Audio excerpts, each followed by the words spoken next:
Hi, this video is about the language art curriculum choices that I'm making this year. I shared a video a couple of weeks ago where I showed the schedule that we have each day. And that each day we spend like an hour and a half on language arts. We generally cover 4 areas during that hour and a half. We spend like 30 to 40 minutes on literature and some type of comprehension activity tied to that literature. We spend like 15 minutes on poetry. We spend another 15 minutes on either grammar, spelling, vocabulary, or handwriting. And then we spend about 25 minutes to 30 minutes on writing, give or take. It just depends. But we try and get through those 4 areas each day.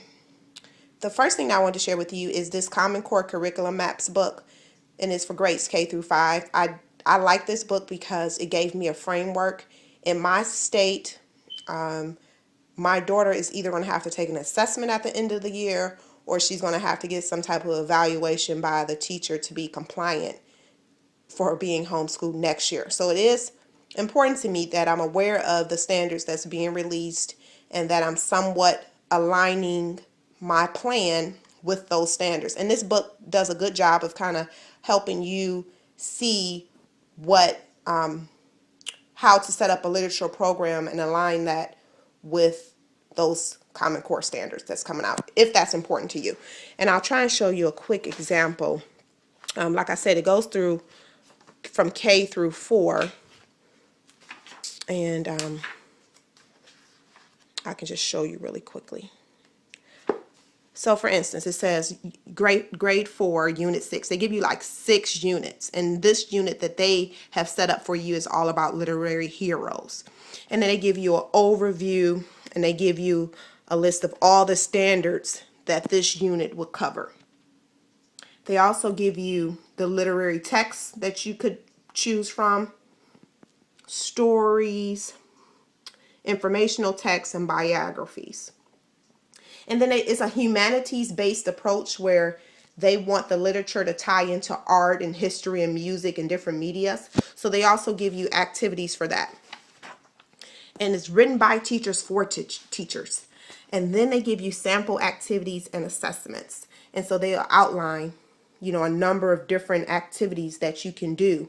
And they even list the standard that is connected with those activities and assessments. I really hope that you can see, at least so you can get an idea of what this book looks like. But I got this from the library. I didn't actually buy it, and I really like it.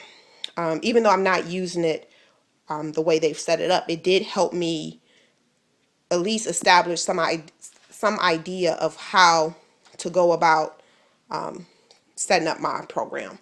But our homeschooling plan is really based on unit studies. That's going to drive a lot of the literature that we read. So this was helpful, but I'm not using it, as it's written.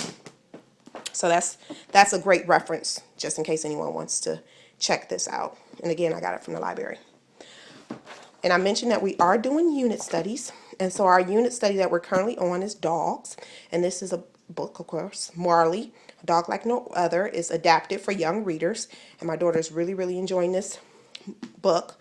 And one of the ideas that I got from the book that I just shared with you was to compare the book to the movie. So she recently watched the movie, even though we haven't completely finished the book. And so that would be a fun activity for her to compare and contrast how they're similar and how they're different.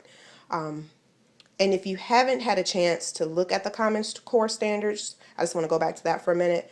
I know, at least for my state, and again, I live in Ohio, there's like 87 different standards relating to literature. And it's somewhat overwhelming, but a number of activities that's mentioned in this original book that I showed, this book, a number of the activities, well, all of them are connected to those standards.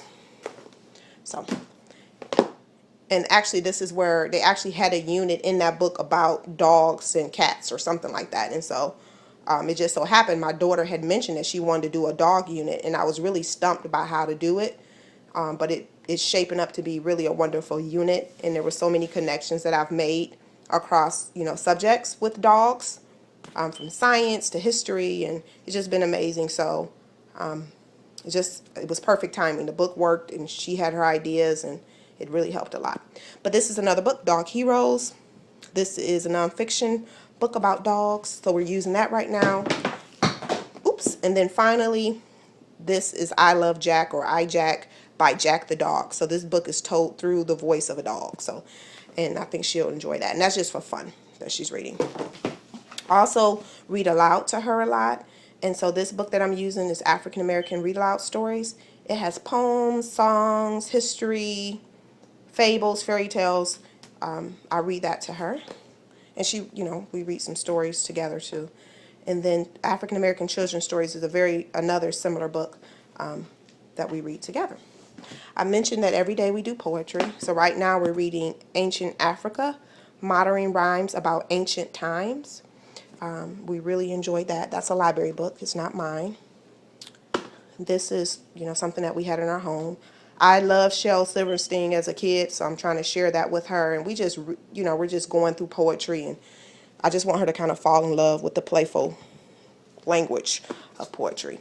And here's another one by Shel Silverstein, or Silverstein. I'm not for sure how to pronounce it, but this is another book that we're reading. This was a favorite of mine in school as well. Then I'm also using this. This is called Poetry Lessons to Meet the Common Core State Standards. Love, love, love this book. It shows how to basically integrate